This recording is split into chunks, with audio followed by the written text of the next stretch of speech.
বাংলাদেশের জমি থেকে নিয়ে আসলো না ভারতে? বাংলা পাচ্ছেন এই যে চাচা সেই বর্ডার এলাকা থেকে ঘাস কেটে নিয়ে আসলো বাংলাদেশের জমি থেকে। আপনারা তো বর্ডারের কাছে কখনো গেছেন, ওই পারে গেছেন কি কখনো? এই যে দেখুন সেই সীমানা রেখা, এখানে লেখা আছে বিডি আর এখানে লেখা আছে ইন্ডিয়া।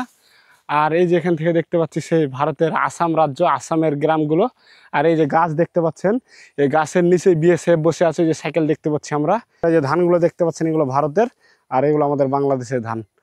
আর ওই যে দেখতে পাচ্ছেন সেই বিএসএফ এর এই যে একটা ক্যাম্প দেখতে পাচ্ছি আমরা। আর এই গাছের নিচে বিএসএফ বসে আছে, এখানে সাইকেলগুলো দেখতে পাচ্ছি।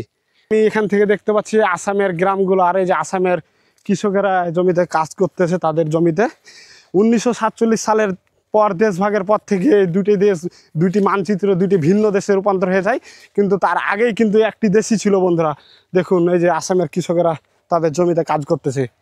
বন্ধুরা এটা হচ্ছে সেই সোনাহাটি স্থলবন্দর। আর এই যে দেখুন ভারত বাংলাদেশের যে সীমানা, এখান থেকে আপনি কোচবিহার হচ্ছে 65 কিলোমিটার, আর ভারতের যে মেঘালয় সেটা 350 কিলোমিটার, আর সিলিং হচ্ছে 350 কিলোমিটার, ভুটান হচ্ছে 160 কিলোমিটার। বন্ধুরা এই সোনাহাটি স্থলবন্দর দিয়ে খুব সহজেই আপনারা ভারতে প্রবেশ করতে পারবেন।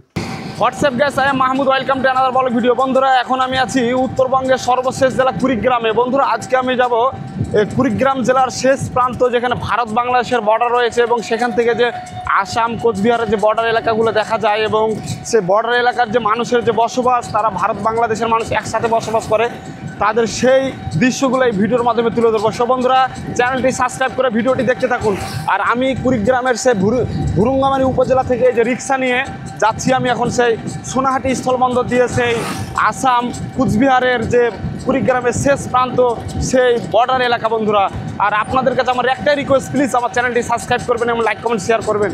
আর দেখুন এই যে সেই কুড়িগ্রামের সেই ভুরুঙ্গামারী উপজেলার এই যে রাস্তাগুলো দেখুন কি সুন্দর বন্ধুরা।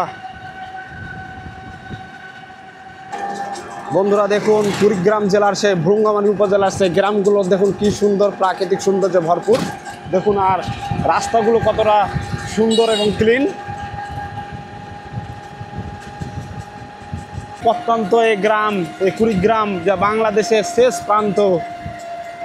বন্ধুরা এই যে দেখতে পাচ্ছেন সেই দুধকুমার নদ, যা ভারতের কোচবিহার থেকে এই ভুরুঙ্গামারী উপজেলা দিয়ে বাংলাদেশে প্রবেশ করেছে। এই যে দেখুন এটা হচ্ছে সেই ব্রিটিশ সেতু, যা ব্রিটিশ আমলে নির্মাণ করা হয়েছিল, এবং এটা দিয়ে নাগাল্যান্ড, কুচবিহার এবং আসাম যাওয়া যায়। দেখুন এই যে সেই সেতু, যা ব্রিটিশ আমলে নির্মাণ করা হয়েছিল, আর এটা দিয়ে আপনি আসাম প্রবেশ করতে পারবেন। আর সোজাই হচ্ছে আসাম। মামা কেমন আছেন? ভালো আছেন না? দেখুন বন্ধুরা, আর এই সেই দুধকুমার নদ। বন্ধুরা দেখতে পাচ্ছেন এই সেই ঘোড়ার গাড়ি।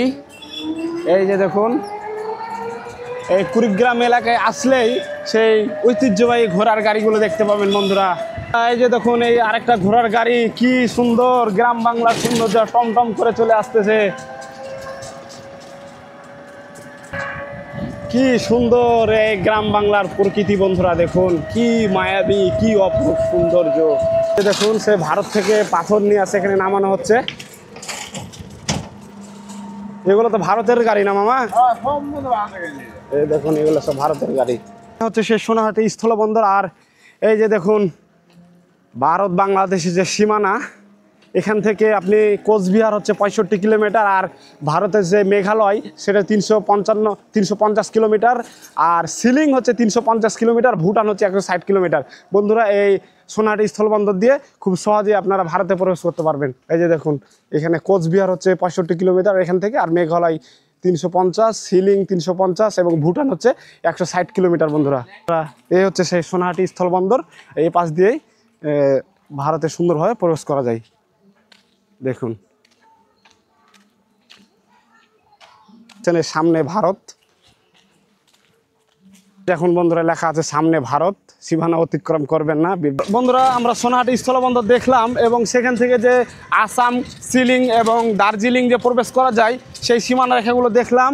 এখন আমরা যাচ্ছি সেই ভারত বাংলাদেশের যে কুড়িগ্রামের শেষ প্রান্ত মানে শেষ সীমানা, আর সেখান থেকে যে আসামের গ্রামগুলো দেখা যায় সেই দৃশ্যগুলো দেখার জন্য আমরা এখন আবার চলে যাচ্ছি সেই শেষ সীমানা, যেখানে আসাম এবং বাংলাদেশের শেষ সীমানা রয়েছে এবং সেখানে তারা বসবাস করে, বাংলাদেশের মানুষ এবং ভারতের মানুষ যে বসবাস করে সেই দৃশ্যগুলো সেই গ্রামীণ দৃশ্যগুলো দেখব এবং সেখান থেকে যে আসামের সীমানা দেখা যায় সেটাও দেখবো বন্ধুরা। এখন আমরা যাচ্ছি সেই আসামের সীমানা দেখার জন্য। আর দেখুন কি সুন্দর এই গ্রাম বাংলার প্রকৃতি বন্ধুরা। আর এই যে সামনে এখান থেকে দেখতে পাচ্ছি আমি সেই ভারতের সীমানা রেখা বন্ধুরা, সেই বর্ডার।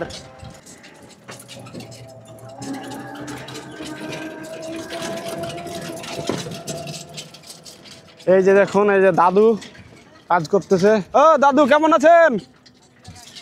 ভালো আছেন? কি করতেছেন? মাছ ধরতেছেন নাকি?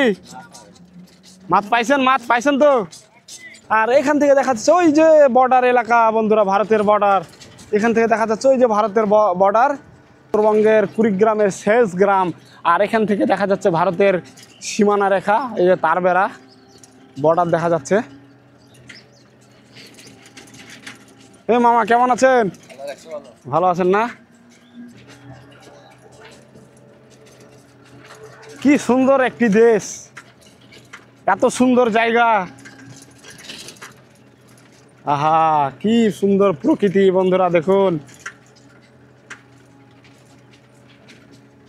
দেখুন কি সুন্দর এই কুড়িগ্রাম জেলার বাংলাদেশের শেষ প্রান্ত উত্তরের সেই গ্রাম বন্ধুরা। আর কি সুন্দর, যা বলে বোঝার মতো না। নিজ চোখে যে এত সুন্দর গ্রাম দেখবো কখনো ভাবিনি, হয়তো ক্যামেরার মাধ্যমে সেই দৃশ্যটা তুলে ধরতে পারতেছি না বন্ধুরা।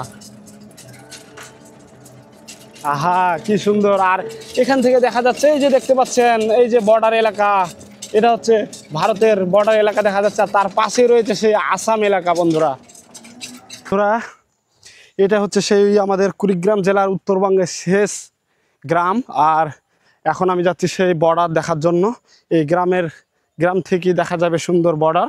দেখুন এই সেই গ্রাম, এটা হচ্ছে ভারত বাংলাদেশের শেষ প্রান্ত, শেষ গ্রাম বন্ধুরা। এটা হচ্ছে বাংলাদেশের শেষ গ্রাম।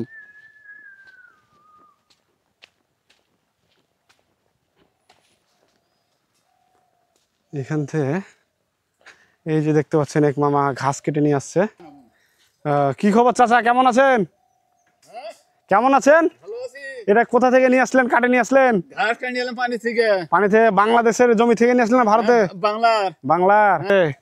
আপনার বাড়ি আমাকে নিয়ে যাবেন না বন্ধুরা?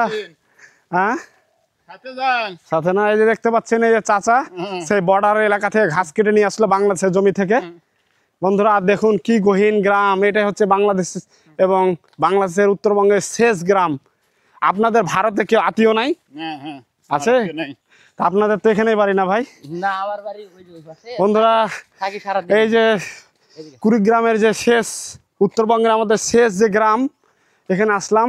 আর এই যে ভাইয়ের সাথে দেখা হলো। এখন আমরা যাব সেই বর্ডার এলাকা দেখার জন্য। এখান থেকে যে বর্ডারটা দেখা যায়, ভারতের বর্ডারটা, এটা ভারতের কোন জায়গা পড়ে? এটা আসাম নাকি? আসাম। 47 দেশ ভাগের পর তো বিভক্ত হয়ে গেল, নাহলে তো আগে একই দেশ ছিল। এই যে চাচা, আপনি আগে চলে আসলেন আমাকে রাখে। ও আচ্ছা, না ঠিক আছে বন্ধুরা। এই যে চাচা সেই বর্ডার এলাকা থেকে ঘাস কেটে নিয়ে আসলো। এমনি ভালো আছেন আপনি? হ্যাঁ, ভালো আছি। আপনার কেউ আত্মীয় নেই ভারতে? না, কেউ নাই না? কেউ নাই। এখান থেকে ভারতের ক্যাম্প দেখা যায় তো নাকি? আপনারা তো বর্ডারের কাছে কখনো গেছেন? ওই পারে গেছেন কি কখনো? এই যে ক্যাম্প না, একই দেশ।